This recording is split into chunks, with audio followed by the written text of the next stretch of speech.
আজকে দারুণ একটি বিষয় নিয়ে আলোচনা করব বা টিপস বলতে পারেন এটা।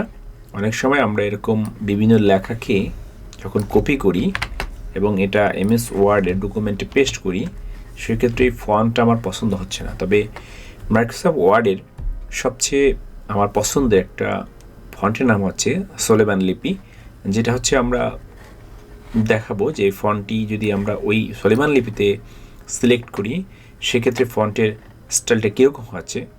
তো আমরা হচ্ছে একটা ট্যাব ওপেন করে নিলাম। এখান থেকে আমি এখান থেকে যে ফন্ট যেই ওয়েবসাইট থেকে নামাচ্ছি সরাসরি সেই ওয়েবসাইটটি দেখাচ্ছি। এখানে আছে ওমিক্রন ল্যাব যেটা .com। এখান থেকে আপনি বাংলা ফন্ট আছে, বাংলা ফন্ট নামে ক্লিক করবেন।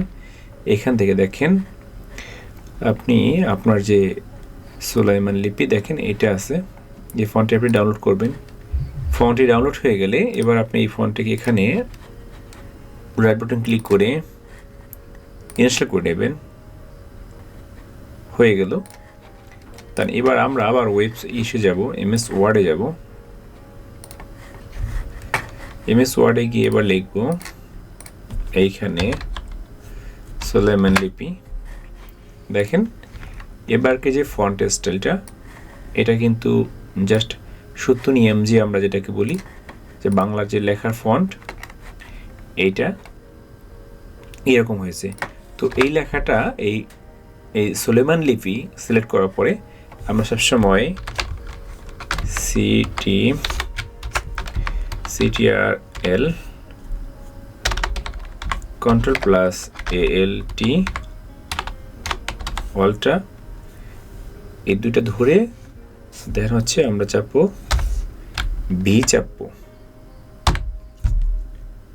তাহলে হচ্ছে আমরা এই ফন্ট বিজয় ফন্ট দিয়ে আমরা যেভাবে লিখতাম ঠিক একই রকম হবে।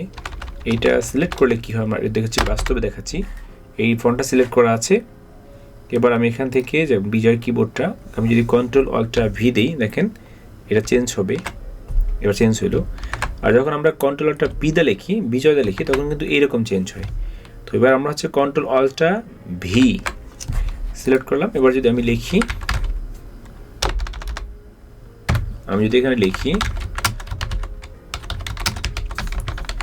দেখেন এটা হচ্ছে যে সোলেমান লিপির লেখা।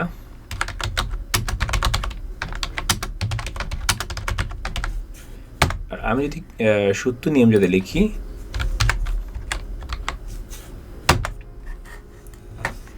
এবার Ctrl+Alt+V চাপবো।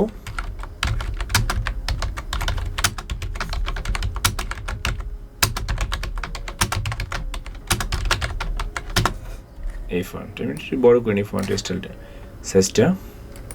তাহলে আমরা দেখলাম যে আমাদের যে সত্য নিয়ম যে বাংলা ফন্ট সবচেয়ে জনপ্রিয় ফন্ট, এটা যারা লিখেন এই ফন্টটা কিন্তু আমি অনলাইনে নিলে সাপোর্ট করে না। দেখেন এটাকে যদি আমি নেই, এখানে আমি যদি গুগলে সার্চ দিই এখানে দেখবেন এটা সাপোর্ট করে নাই।